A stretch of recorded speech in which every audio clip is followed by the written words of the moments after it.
Bonjour à toutes et à tous et bienvenue dans Industrie des possibles, l'émission dans laquelle tu pars à la découverte de ton futur métier. Elle est en partenariat avec l'OPCO2I et l'étudiant.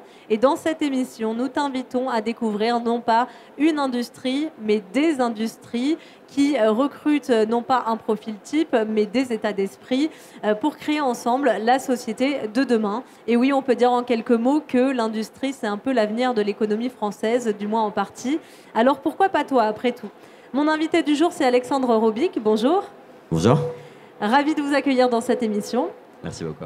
On va débuter sans plus attendre avec la première partie, le qui est-ce.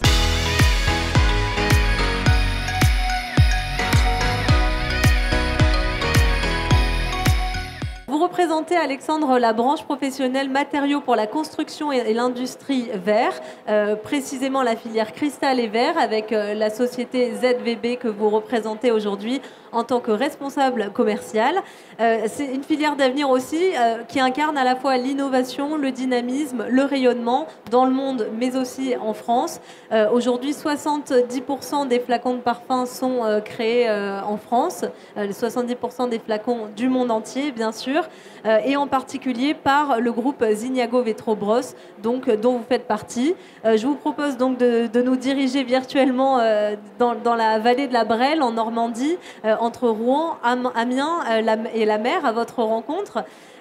Donc en tant que responsable commercial, est-ce que vous pouvez nous raconter un peu en quoi consiste l'activité de Zignago Vetro-Bros? Alors en fait, on est une société qui fabrique du verre, donc on est vraiment un métier de l'industrie. L'objectif, c'est d'essayer de transformer un tas de sable qui arrive, c'est un des matériaux principaux du verre, et essayer d'en faire des choses qui sont assez féeriques, comme les flacons que vous avez devant moi. Donc là, on a des flacons qui peuvent être colorés, des flacons que vous trouvez un petit peu dans vos magasins. Et donc, c'est un vrai métier qui est passionnant, qui est assez peu connu. Et pourtant, c'est quelque chose qu'on voit au quotidien. Donc, c'est quelque chose auquel on participe. Et surtout avec du Made in France, c'est toujours assez passionnant de le faire. Et la transformation du verre, c'est assez impressionnant. On a des images. Est-ce que vous pouvez nous les commenter un petit peu par rapport au métier? On ne se rend pas compte en fait que ces flacons, ça passe par des techniques assez impressionnantes, assez visuelles. Au tout début, il y a énormément de composants, je ne vais pas tous les citer, qui constituent la matière première qui va être créée par le verre. Ensuite, on a des fours. On imagine une grosse marmite, une marmite assez énorme, qui va fondre le verre. On va avoir du verre en fusion, c'est ce que vous voyez ici. Et on dirait vraiment du miel, c'est assez impressionnant à voir. Pour les personnes qui nous rejoindront dans ce milieu-là, c'est vraiment, vraiment beau. Et le résultat de tout ça, c'est les flacons que vous avez en face et vous utilisez au quotidien. Oui, c'est assez impressionnant. On le voit sur cette image. On est entre le flacon et le verre en fusion. C'est vraiment des techniques, en plus de savoir-faire exceptionnel. Vous êtes arrivé à ce poste en avril 2021, donc récemment. Pourquoi vous avez choisi l'industrie du verre? Alors, en fait, pourquoi j'ai choisi l'industrie tout court, peut-être pour commencer? En fait, c'est vrai qu'on est dans une phase un peu de notre époque où on a énormément de virtuel. On a beaucoup de start-up, on a beaucoup de digital. Et c'est vrai que des fois, c'est intéressant de revenir au concret, de pouvoir vendre des produits qu'on est capable de toucher, qu'on est capable de voir. Surtout quand on est commercial, c'est vrai que c'est bien d'être passionné par son produit, de pouvoir le montrer à ses clients, d'avoir sa mallette avec des vrais produits tangibles. Donc déjà, c'est pour ça que j'ai choisi le métier de l'industrie. Ensuite, le métier du verre, c'est quelque chose qui est un peu connu. Et pourtant, voilà, c'est quelque chose qu'on utilise en permanence. C'est vrai qu'il y a l'industrie du plastique aussi qui est assez passionnante. Et le verre, bon, on en parlera un peu plus tard, mais c'est un matériau qui est très écologique. Donc il y a déjà cette partie-là. Et ensuite, Zignago Bros. Pourquoi j'ai choisi Zignago Vetro-Bros? Parce qu'en fait, c'est une entreprise qui est à taille humaine. Et on essaye de concurrencer des entreprises qui sont énormes, qui viennent de l'étranger. Et donc essayer de partager ce savoir-faire-là et cette tradition du verre dans un groupe international, c'est quelque chose qui me passionnait. Est-ce que vous pouvez nous en dire un peu plus sur Zignago Vetro-Bros? C'est pas seulement implanté en France. Donc c'est une société qui date du 19e siècle, qui s'appelait Verre Bros avant, qui regroupait différents souffleurs de verre de la vallée de la Brelle. Et donc on les a, on va dire, tous regroupés au sein d'une société qui s'appelait Verre Bros. Et en 1892, donc il y a eu la création de la société, mais ensuite elle a été intégrée à un grand groupe italien qui s'appelle Zignago Vetro. Et la partie Zignago Bros, finalement, donc qui a changé de nom, représente la partie luxe, excellence et vraiment savoir-faire français du groupe. Ensuite, on a les usines qui sont en Italie, des usines qui sont en Pologne. Mais la partie vraiment luxe, c'est le savoir-faire français de Zignago Bros. De chez nous. Oui, et illustré à travers ces flacons. Vous pouvez nous en parler un peu, nous les présenter? Oui, bah alors là, c'est un flacon qu'on avait fait spécialement pour Adidas. C'est du parfum, ça. Et c'est un flacon de parfum, donc il faut imaginer les ailes qui sont autour. Et ça, c'est un flacon qu'on a fait, qui est fabriqué dans notre usine de Normandie, mais voilà, qui a une portée assez internationale. Et surtout, quand on connaît des marques comme ça, on est capable de faire des formes qui sont assez innovantes. Et c'est ça un peu toute la beauté du verre, c'est qu'on est capable vraiment de faire tout type de forme. Et on peut laisser place à la créativité des designers. Et ensuite, on a des... Bon, je sais peut-être si vous reconnaissez, je sais pas si j'ai le droit de dire le nom de la marque, mais... Bah, vous avez cité l'autre, alors on peut encore en citer deux. Donc ensuite, on a également tout ce qui est tir et Mugler également, qui est capable de faire des belles formes, et qui met énormément l'accent sur ses flacons et sur les couleurs de flacons. Donc on est capable de colorer également le flacon directement dans la matière. Après, il y a d'autres procédés de décoration comme le laquage, mais voilà, on est capable vraiment de faire tout, à la fois dans le matériau, dans la décoration, et on est capable vraiment de mettre en valeur les idées des créatifs et des différentes marques. Et on parlera des métiers tout à l'heure, mais avant ça, je vous propose de passer à la partie le vrai du faux.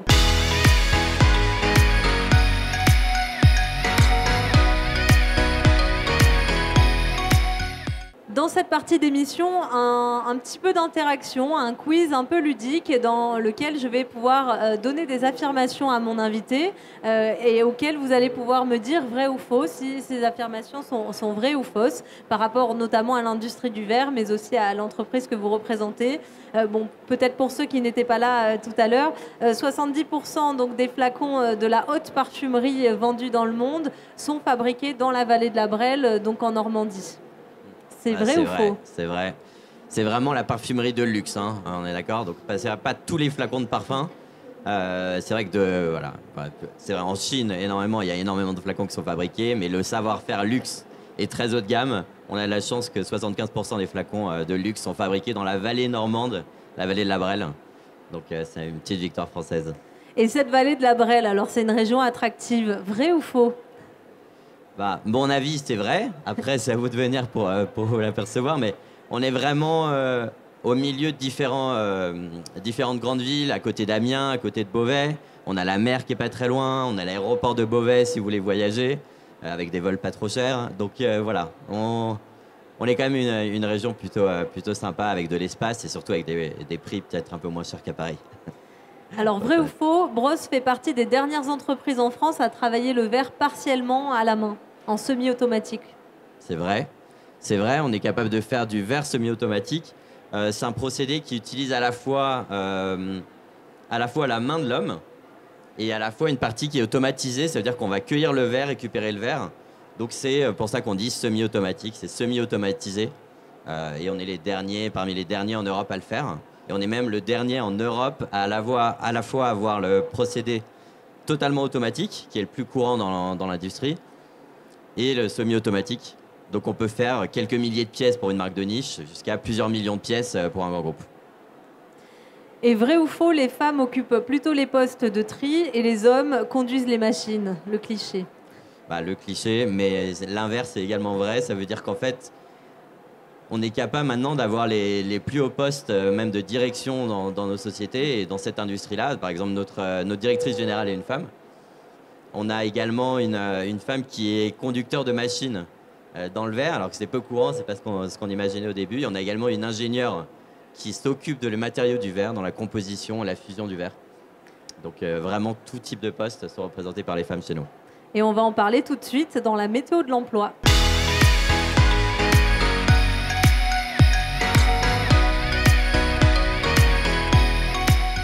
Dans cette partie, un petit tour de France pour prendre la température sur les métiers qui recrutent. Comme nous avons un public collégien, lycéen, étudiant, voilà, savoir aussi comment s'y former. Zignago Vetrobros, c'est plus de 310 personnes, je crois, qui œuvrent pour fabriquer donc, les flacons dont on a parlé. Une trentaine de postes à pourvoir. Mais si on parle de l'industrie du verre en général, c'est plus de 300 postes à pourvoir tout de suite, toutes qualifications et expériences confondues. Dans quel métier principalement?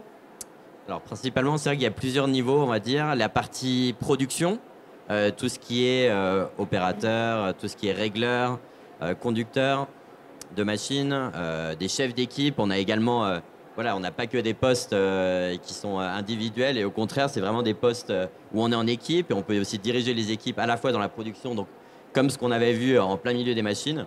On a aussi des postes où on recrute énormément qui sont les postes de support.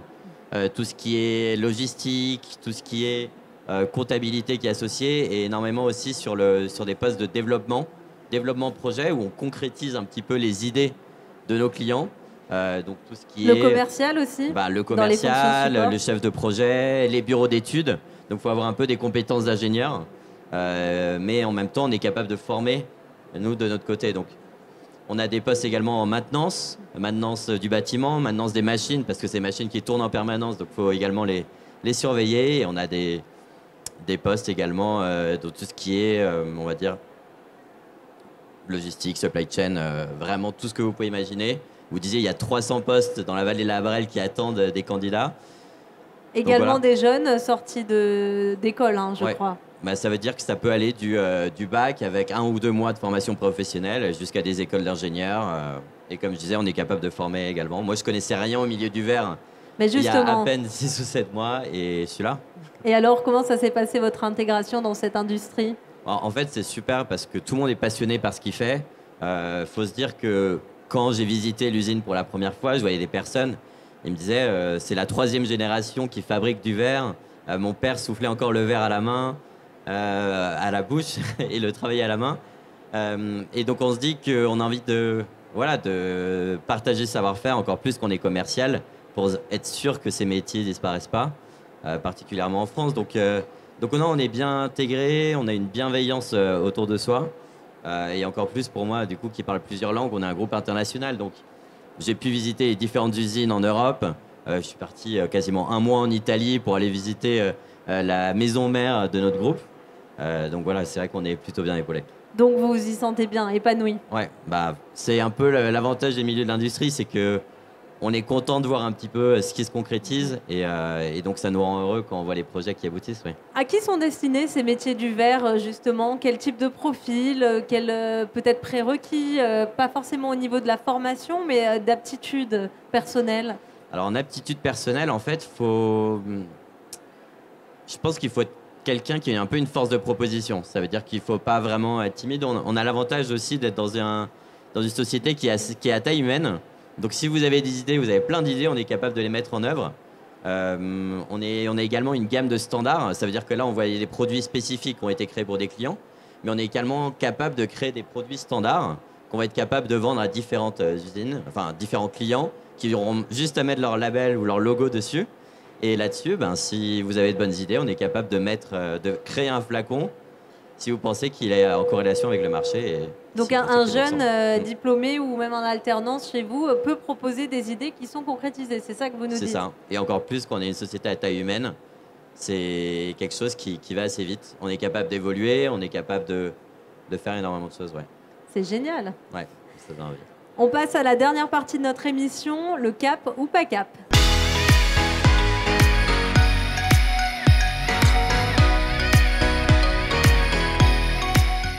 Alors, quelles sont, selon vous, peut-être les 3 bonnes raisons pour les jeunes de franchir le pas, de se diriger vers ces métiers de l'industrie du verre aujourd'hui?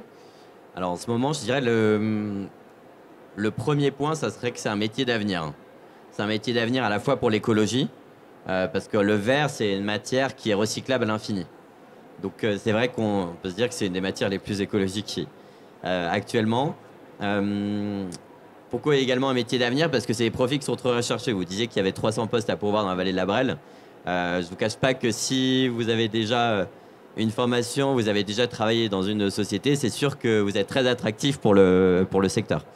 Et le deuxième point, on va dire également, ça serait que c'est un métier de passion, un métier de tradition. Comme je parlais du savoir-faire, c'est un patrimoine français.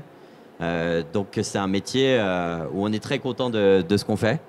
Et ensuite, le troisième, je le disais aussi, c'est voir ces idées concrétisées avec une entreprise de taille humaine.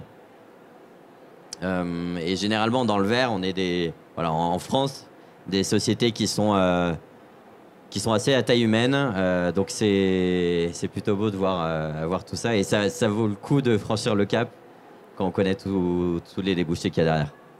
Est-ce que vous auriez peut-être un souvenir à partager? Je sais que votre expérience, elle est récente, mais quelque chose qui vous aurait marqué depuis votre arrivée au sein de votre entreprise, que vous aimeriez partager, lié à votre expérience de l'industrie du verre?